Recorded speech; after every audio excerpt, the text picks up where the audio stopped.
여러분 안녕하십니까? 계속해서 원주에서 전해드립니다. 원주시가 최근 도로 균열이 발생해 통행이 일시 제한됐던 혁신도시 왕성목 사거리에 싱크홀 전조 현상인 집안 침하는 발견되지 않았다고 밝혔습니다.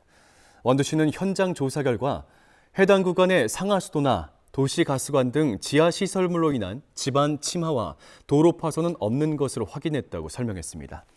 균열이 발생했던 이유로는 도로를 포장한 뒤 표면에 나타났던 작은 균열들에 빗물이 들어가고 날이 따뜻해지면서 팽창한 것이라고 분석했습니다.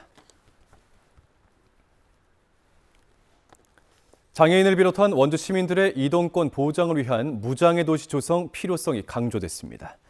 권아름 원주시 의원은 5분 발언을 통해 공공시설물과 도로, 교통수단 등 생활 전반에 무장애 설계를 적용하고 문턱 없는 음식점과 관광지 등을 알리는 무장애 지도를 보급해야 한다고 밝혔습니다. 권 의원이 발의한 무장애 도시 조성 조례는 이번 시의회 회기에 논의됩니다.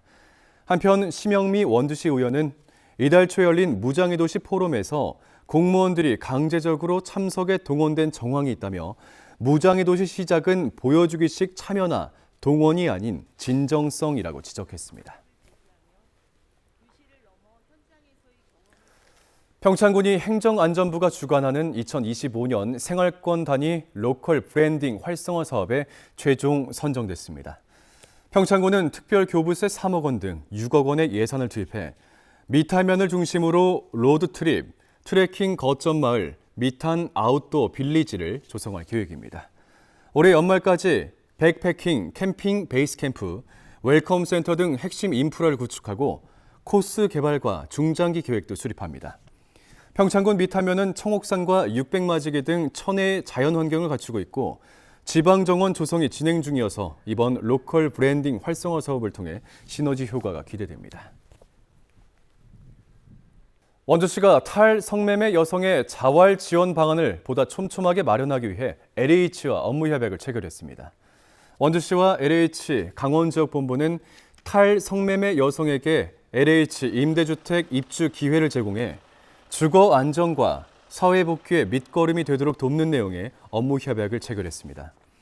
원주시는 성매매 피해자 등의 자활 지원 조례를 통해 탈성매매 여성에게 1인당 2,160만 원까지 생계비와 직업훈련비, 주거비를 지원하고 있으며 성매매 피해 상담소와 연계해 의료, 법률 지원, 심리상담, 치료회복 프로그램도 지원하고 있습니다.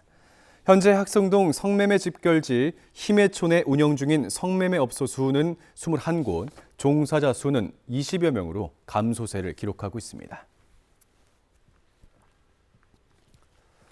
보건복지부가 주관한 K바이오헬스 창업기업 지원 사업에 원주시가 연속으로 선정돼 21억 원의 국비를 추가로 확보했습니다. 이번 사업은 지역 거점형 클러스터를 육성하고 지역 내 바이오헬스 분야 창업기업을 발굴 지원하는 것으로 원주시는 원주 의료기기 테크노밸리, 원주 세브란스 기독병원 등과 컨소시엄을 구성해 도내 기업의 시설과 장비는 물론 기술 지원도 함께 진행합니다. 원주시는 확보된 국비를 포함해 오는 2027년까지 사업비 28억 5천만 원을 투입할 예정이며 앞서 선정된 1차 사업으로 3년 동안 71개 기업을 지원했습니다. 비번인 소방관이 상가 건물 화재를 진압하고 주민들을 대피시켜 큰 피해를 막았습니다. 원주 소방서 소속 유상문 소방교는 어젯밤 8시 40분쯤 원주시 반곡동의 한 건물에서 불이 난 것을 발견하고 건물 내 시민들을 대피시킨 뒤 옥내 소화전을 이용해 화재를 진압했습니다.